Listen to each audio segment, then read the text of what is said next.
Hi, Andy here again.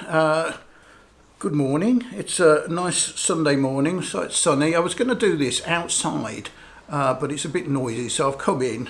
Still got my sun hat on, a real quickie today. I just wanted to pick up on the new album that has just been sort of released by Sigur Ros, one of the bands I've been very into for the last sort of 25 years or so. And they announced on Friday a new album and released it, fully released in digital formats.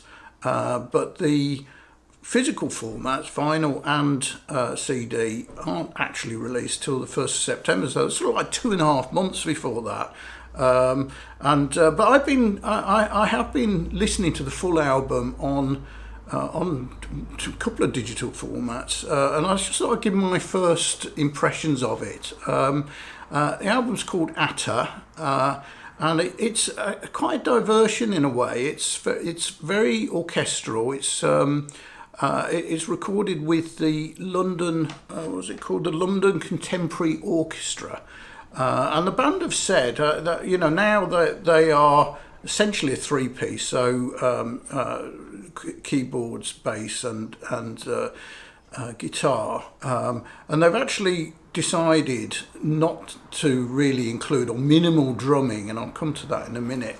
I know quite a lot of people who are very into Sigur Ros and will be looking forward to the vinyl LP, but don't really do digital. So I don't mind. I streamed it. I listened to it in 360 immersive surround sound, which was interesting. And I also listened to it in 24-bit, ultra high definition stream, which was, If you're not really into digital stuff, that's better than CD, basically, is a simple way of putting it. So I thought I'd just give my first impression of the album. And it's mixed, to be honest. If I were, first of all, give the real positive, it is a thing of beauty. Now, let's be clear on that. The album is beautiful. The music is beautiful. But it ain't rock and roll.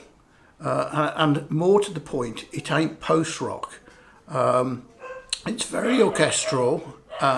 It's John C, the singer, is renowned for his falsetto, but he goes really falsetto on here. I really miss the drums.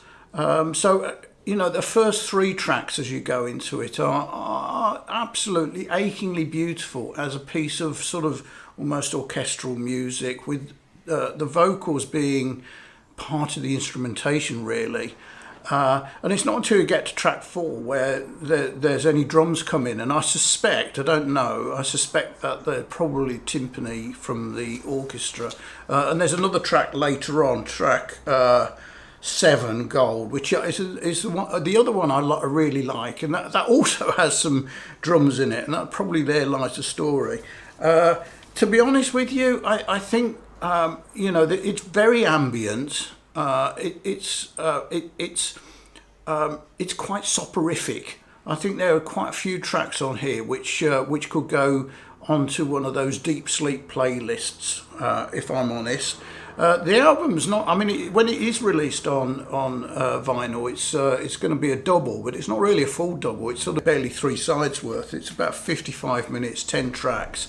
I actually really enjoy listening to it, but at the same time, when it comes to the end, it's sort of a bit of a surprise that it's finished.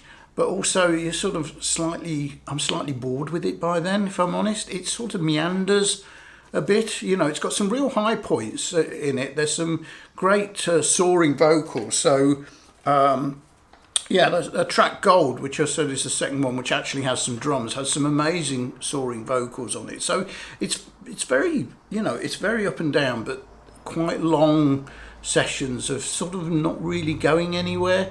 It never stirs the blood, if I'm honest. And the last track on it is called 8. It's actually track 10, but it's called 8. It lasts for about 9 minutes, and it sort of doesn't really go anywhere. It sort of meanders along, and when you get to about halfway through, It's sort of, you think it's finished and there's a quiet patch, and then it gently comes back and plays out for about another sort of 4 minutes of nothing very much really. And I think it's a shame. It's if you're into the early part of Sigur Ros, I can never remember. It's called the album with the embryo on. I can't pronounce it. And also obviously the famous Brackets albums. Those to me are the best albums. They are pure post rock. This is absolutely nothing like it. They have completely left their post rock roots behind with this album. If you like orchestral, ambient, instrumental music, then this is very much for you. And I do have a good friend who's into that. So Alan, if you're watching this, you're gonna absolutely love it. I will end up buying the vinyl, I suspect. I've passed on the pre-order so far because red vinyl was on offer and clear vinyl, and I've got loads of those, and including postage, shipping, it was worked out over £40, and that's a bit much, I think.